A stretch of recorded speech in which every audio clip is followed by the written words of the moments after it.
하나님께서 오늘 우리에게 주시는 말씀은 마태복음 15장 21절에서부터 28절의 말씀입니다. 네, 하나님의 말씀을 한 절씩 교독하도록 하겠습니다. 네. 예수께서 거기에서 떠나서 두로와 시돈 지방으로 가셨다. 그 지방에서 나와서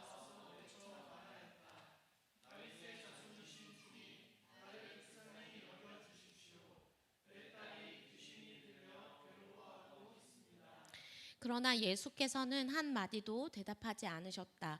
그때 제자들이 다가와서 예수께 간청하였다. 저 여자가 우리 뒤에서 외치고 있으니 그를 안심시켜서 떠나보내 주십시오.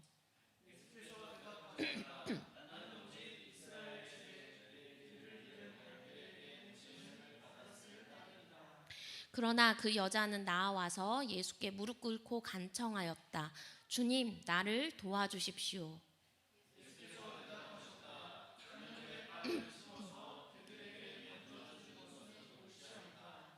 그 여자가 말하였다. 주님, 그렇습니다. 그러나 개들도 주인의 상에서 떨어지는 부스러기는 얻어먹습니다.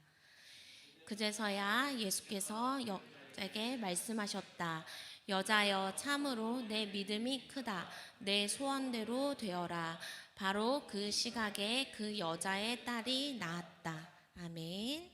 네, 여러분, 이번 주에 저희들이 함께 읽고 묵상할 마태복음 15장은 예수님의 사역에 변곡점이 있는 말씀이다라고 볼 수도 있을 것입니다. 15장 전체를 보면 전반부와 후반부로 나눌 수 있습니다.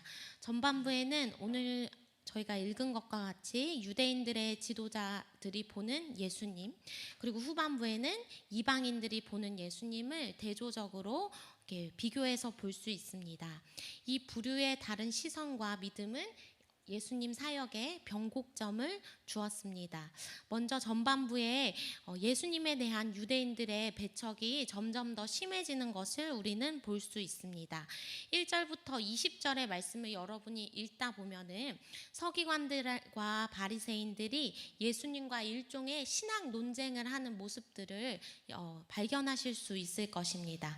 그들은 장로들의 전통이다라고 말하는 이 전통을 가지고 예수님과 신학적인 논쟁을 합니다. 15장 1절입니다. 그때에 예루살렘에서 바리새파 사람들과 율법학자들이 예수께 와서 말하였다. 말씀은 서기관과 바리새인들이 예루살렘을 떠나서 예수님을 굳이 찾아왔다고 기록하고 있습니다. 그들이 예루살렘을 이렇게 떠나서 온 것은 어떤 이유 때문이었을까요?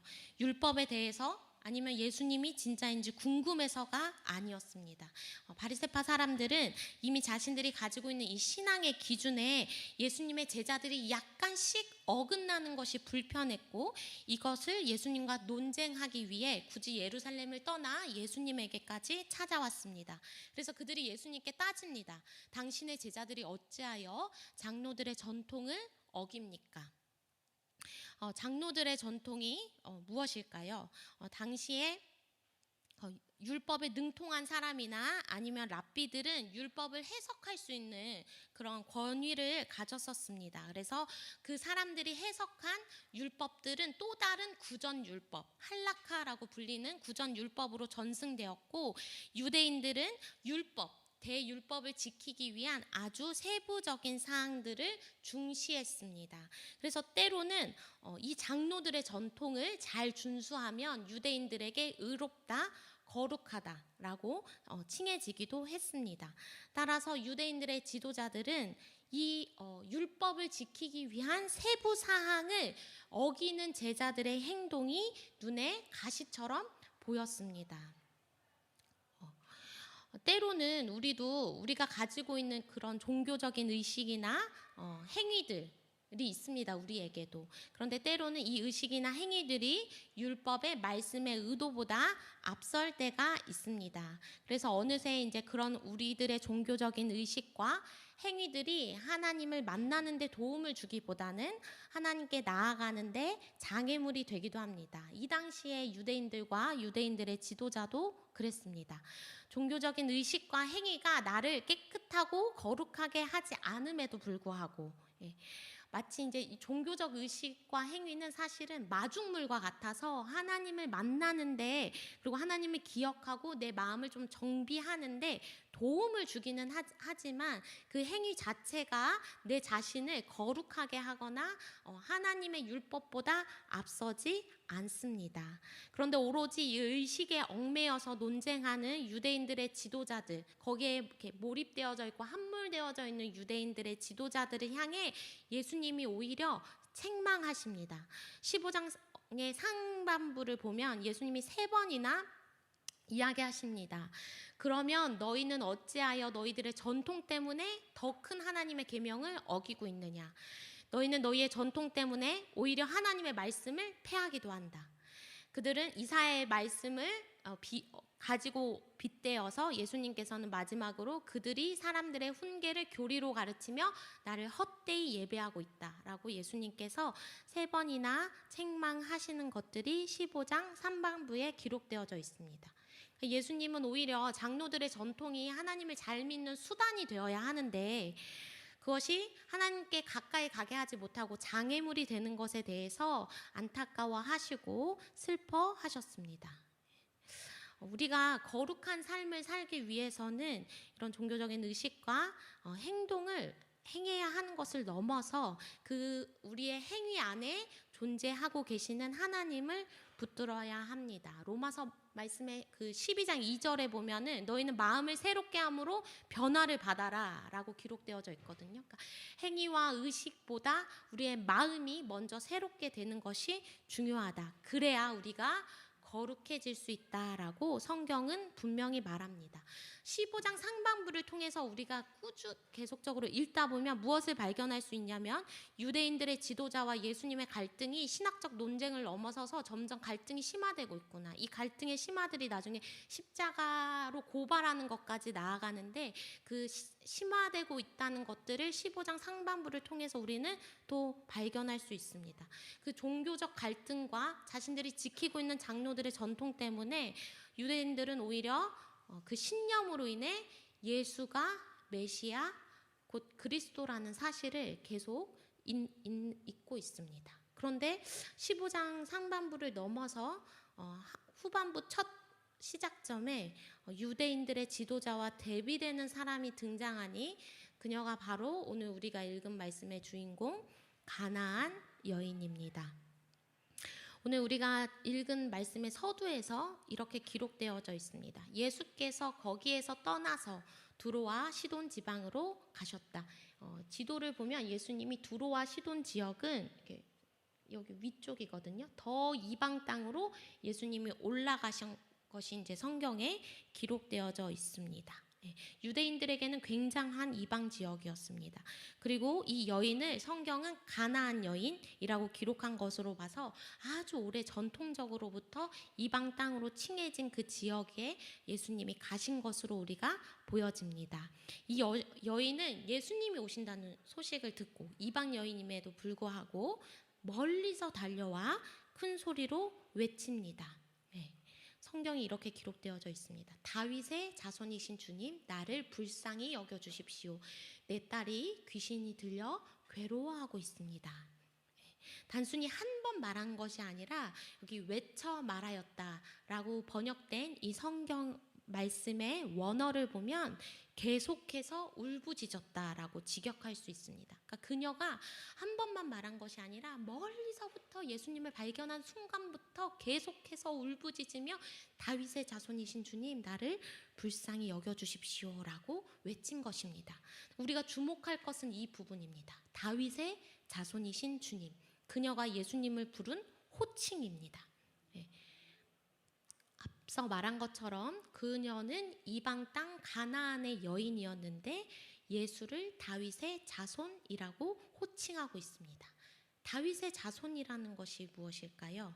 다윗의 자손은 유대인들이 아주 오랫동안 대망하고 기다렸던 메시아를 이렇게 지칭하는 대명사라고 볼 수 있습니다. 근데 되게 의아한 것은 가나안 여인은 이방인이었다는 것입니다. 이방인은 보통 다른 곳, 다른 나라에서 사는 사람을 우리가 뜻하지요. 그러면 그 이방인인 그 여인은 전통적으로 구약의 하나님을 믿는 민족이 아니었기 때문에 유대인들처럼 자신들을 구원할 메시아를 기다리지 않았을 수도 있습니다. 그런데 그런 이방인이었던 가나안 여인은 예수님을 메시아로 확신하고 외치며 다윗의 자손 예수여 라고, 다윗의 자손이신 주님이라고, 예수님이야말로 메시아이며 예수님이야말로 내 딸을 고칠 수 있는 진짜 그리스도, 권위를 가지신 분이심을 믿습니다 라는 외침으로 고백한 것입니다. 그런데 말씀을 보면 여인이 반복하여 울부짖음에도 불구하고 예수님의 반응이 어떠했나요? 되게 냉담했습니다. 우리가 예수님 착한 분이고 친절한 분이고 고아와 가부를 지나치지 않는 분이신데 예수님이 어떻게 이렇게 침묵하시지? 이 간청에 반응하지 않고 침묵하시지? 우리가 알고 있는 예수님이 맞는가라고 생각할 수 있습니다. 어찌나 그 여인이 귀찮게 했는지 제자들은 오히려 예수님께 막 만류하며 권면합니다. 예수님, 저 여자가 우리 뒤에서 너무 귀찮게 외치고 시끄럽게 하고 있으니 그 여인 좀 떠나 보내주십시오. 안심시켜 주십시오 라고 제자들이 말할 정도였습니다. 그때 예수님이 그래? 라고 하지 않으시고 되게 단호하게 하고 냉담한 말투로 나는 이스라엘 집에 길을 잃은 양들을 위해서 보내심을 받았을 따름이다 라고 말합니다. 마치 저 여인의 울부짖음과 나의 사역은 상관이 없는 것이다 라고 말하는 것처럼 그렇게 들립니다. 이거는 예수님이 진짜 그 여인을 사랑하지 않아서 이렇게 말씀하신 것일까? 예수님이 그 여인의 간청을 거절하신 것일까? 우리가 그렇게 오해할 수 있습니다. 그러나 실상은 예수님의 이 말씀은 구약의 하나님께서 구약에서 메시아를 보내주시겠다라고, 유대인을 구원할 메시아를 보내주시겠다라고 하신 그 약속의 신실성을 한 번 더 보여주기 위함이었습니다. 하나님께서는 분명히 이스라엘 민족에게 아주 오랫동안 구약 성경을 통하여서 메시아, 유대인을 구원할 메시아를 약속하셨고 그 약속의 성취로 예수님을 보내주셨습니다. 따라서 유대인들에게 그 하나님의 약속이 어떻게 신실하게 이루어졌는가를 보여주는 것이 1차적으로 예수님이 이 땅에 오신 목적이었습니다. 그래서 여인의 간청에 예수님이 자신의 1차적인 사역의 목적을 말씀하신 것입니다. 나는 구약의 하나님이 약속하신 그 약속의 신실함을 먼저 유대인들에게 보여줘야 해 라는 말씀입니다. 여러분, 예수님은 늘 유대인들에게 하나님이 약속하신 그 메시아가 나다라는 것을 보여주고 싶어 했지만 유대인들은 오히려 예수님이 메시아임을 인정하지 않고 장로들의 전통 같은 걸로 예수님과 끊임없이 논쟁하고 예수님이 그리스도라는 것을 끊임없이 의심했습니다. 그런데 가나안 여인은 어땠나요? 오히려 이방 여인이었지만 다른 민족의 메시아처럼 보였던 그분께 찾아와서 더 가까이 간청합니다. 다윗의 자손이신 주님, 나를 불쌍히 여겨주십시오 라고 했던 그녀의 간청은 이제 더 가까이 나와서 주님께 무릎을 꿇고 주님, 나를 도와주십시오 라는 간청으로 바뀌었습니다. 이제 그녀에게 예수님은 단순히 다른 민족이 오랫동안 기다렸던 메시아가 아니라 유대인만을 위한 구원자, 그런 그리스도가 아니라 그런 다윗의 자손이신 주님이 아니라 나의 주님, 나의 딸이 아니라 나를 불쌍히 여겨주십시오, 나를 좀 도와주십시오 라는 고백으로 바뀐 것입니다. 그녀가 자신의 삶의 메시아 된 예수님을 다시 한번 붙드는 말씀입니다. 주님, 나를 도와주십시오 27절의 말씀입니다. 그 여자가 말하였다. 주님, 그렇습니다. 개들도 주인의 땅에서 주인의 상에서 떨어지는 부스러기를 얻어먹습니다. 주님 나를 도와주십시오라고 간청하면서 그녀가 뭐라고 얘기하냐면, 예수님, 최소한 이방인이라도 예수님의 구원의 한 조각의 은혜, 그거 나 힘입을 수 있지 않습니까? 라고 예수님께 확신하며 말하는 것입니다. 예수님이 두 번째 거절하셨을 때, 주인의 땅에서 떨어진 것을 너 걔들은 먹을 수 없다 이렇게 얘기하실 때, 그 여인이 거기서 포기하지 않고, 비록 이방인이라 할지라도 주님, 나의 주님, 내가 그 구원의 은혜의 한 조각이라도 그 은혜를 좀 내가 누리게 해 주십시오 라고 또 한 번 믿음으로 나아갑니다.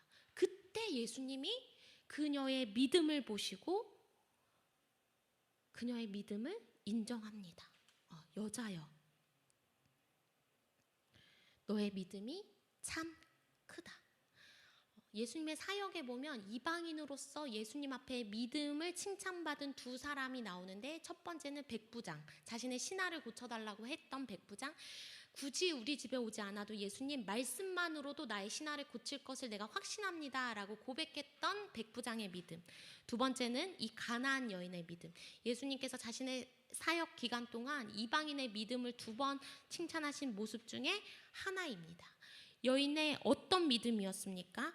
예수님 나의 삶의 메시아, 예수님이 그리스도이심을 믿습니다. 그래서 예수님, 나와 나의 딸을 변화시킬 것을 내가 확신합니다 라는 그 견고한 믿음이 예수님을 감동시키고, 예수님이 그제서야 여자여 라고 감탄하며 너의 믿음이 크다 라고 말씀하십니다.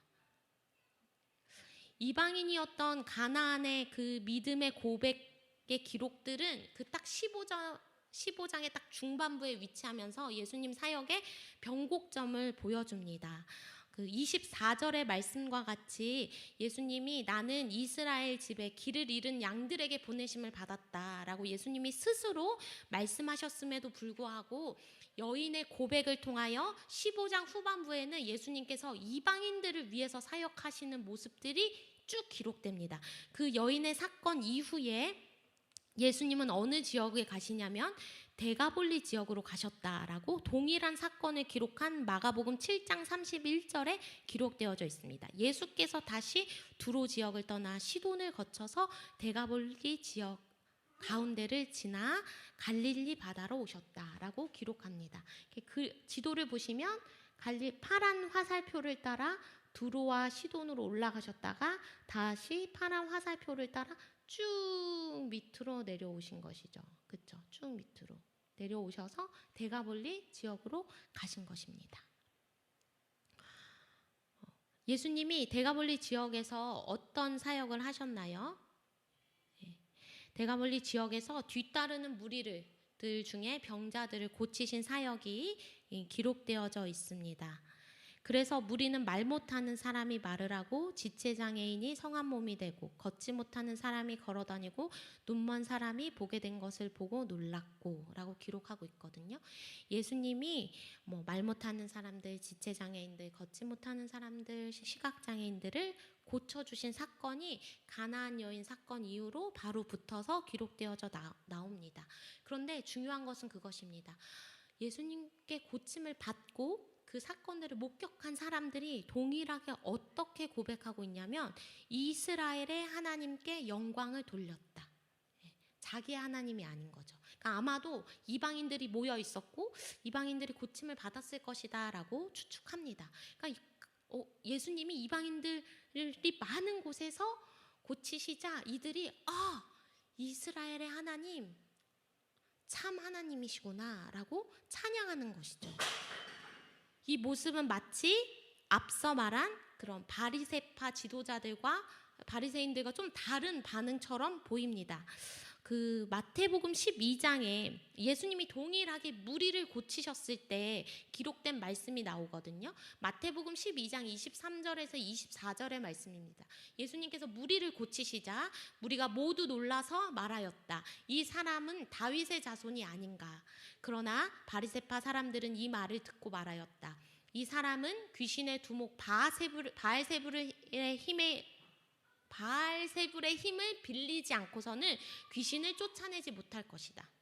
동일하게 예수님께서 병자들을 고쳐서 사람들이 와, 저 사람 진짜 다윗의 자손 메시아인가 봐 라고 무리가 말하였을 때 오히려 유대인들의 지도자들은 아니야, 우리의 메시아 아니야, 귀신의 힘을 입어서 아마 저런 일을 했을 거야 라고 반응하는 이 모습이 마치 앞서 우리가 읽었던 사람들, 이스라엘의 하나님께 찬양을 돌렸던 이방인들의 모습과 좀 대조적인 것처럼 보입니다.